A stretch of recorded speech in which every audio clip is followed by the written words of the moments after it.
ঈদকে কেন্দ্র করে প্রত্যেকটি লঞ্চই কিছু না কিছু সংস্কারমূলক কাজ করে থাকে। সেটা হতে পারে রঙের কাজ, সৌন্দর্য বর্ধক কাজ, লাইটিং বা ডেকোরেশনের কাজ অথবা ইঞ্জিনের কাজ।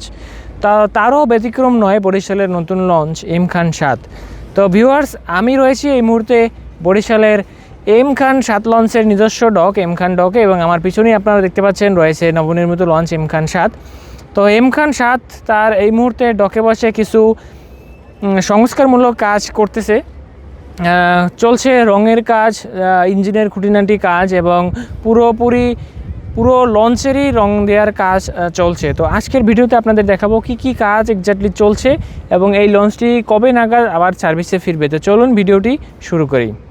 ভিউয়ার্স, 25 সালের ঈদ উপলক্ষেই কিন্তু এম খানের জন্ম, আর এবার 26-এর ঈদও খুব সন্নিকটে। তো এই মুহূর্তে এম খান 7 রয়েছে তার নিজস্ব ডকে, আর কিছু খুঁটিনাটি সংস্কারমূলক কাজ চলমান রয়েছে এম খান 7-এর। তো আপনারা দেখতে পাচ্ছেন এম খানের ফেন্ডার বরাবর নদীর মধ্যে রয়েছে ভাসমান বয়া। তো এই বয়াগুলোতেই করেই কিন্তু আসলে এম খানের এই যে নিচের দিকের রঙগুলোর পুরনো রঙগুলো ঘষা মাজা করে উঠানো হচ্ছে এবং নতুন করে কিন্তু রং দেয়া হবে আবার এই জায়গাটায়। তো এই ভাসমান যে বয়াগুলো আছে বা ভেলা, এই বয়াগুলোতে করে শ্রমিকরা প্রথমত রঙগুলো উঠাচ্ছেন, এরপরে কিন্তু আবার নতুন করে এখানে রং দেয়া হবে। লঞ্চের একদম ফ্রন্ট সাইডটার নিচের দিকটাতেও রঙের প্রলেপ দেওয়া হয়েছে। আপনারা দেখতে পাচ্ছেন এই যে লাল টাইপের একটা রং দেওয়া হয়েছে, এবং এই সামনের দিকটাতেও এখনও ঘষা মাজার কাজ চলতেছে। সামনের দিকের অনেক অংশেই কিছু ঘর্ষণের দাগও দেখা যাচ্ছে এই যে। তো এগুলোকেও একদম পরিপূর্ণভাবে রং দিয়ে নতুনের মতো করে তোলা হবে।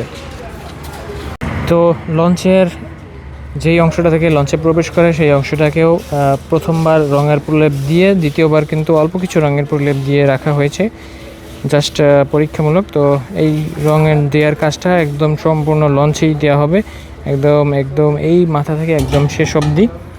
তো শুধুই সময়ের অপেক্ষা। এবং এই নিচের দিকের অংশটাকেও আপনারা দেখতে পাচ্ছেন কমলা টাইপের একটা রং কিন্তু দেওয়া হয়েছে একদম শেষ পর্যন্ত। তো ঈদ উপলক্ষে নতুন করে রাঙানো হচ্ছে এই লঞ্চকে, শুধু এই লঞ্চকে না, বাংলাদেশের সব লঞ্চকেই ঈদ উপলক্ষে নতুন রূপে রাঙানো হয় আকর্ষণীয় করে তোলার জন্য। তো এই অংশগুলোতে পুরোই রং দেওয়া হয়েছে এবং অল্প অল্প করে দেওয়া হচ্ছে, এবং পুরোটাই কিন্তু শেষ করা হবে আর অল্প কিছুদিনের মধ্যেই। হ্যালো ভিউয়ার্স, আসন্ন ঈদ উপলক্ষে এম খান 7 লঞ্চকে নতুন রূপে সাজাচ্ছেন শ্রমিকরা। লঞ্চটি এই মুহূর্তে রয়েছে তার নিজস্ব ডক এম খান ডকইয়ার্ডে। তো পুরোদমে কাজ চলছে, সংস্কারমূলক কাজ, নতুন রূপে রাঙানোর কাজ।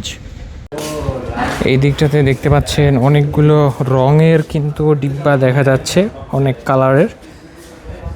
তো এই রঙগুলোতেই কিন্তু আসলে দেওয়া হচ্ছে লঞ্চের চারোদিকে। আর এই দিকটাতে লঞ্চের সাইড যে পর্দাগুলো রয়েছে সেগুলোকে খুলে রাখা হয়েছে আপাতত, কারণ রং দেওয়ার সময় এগুলোতে রং লেগে যেতে পারে।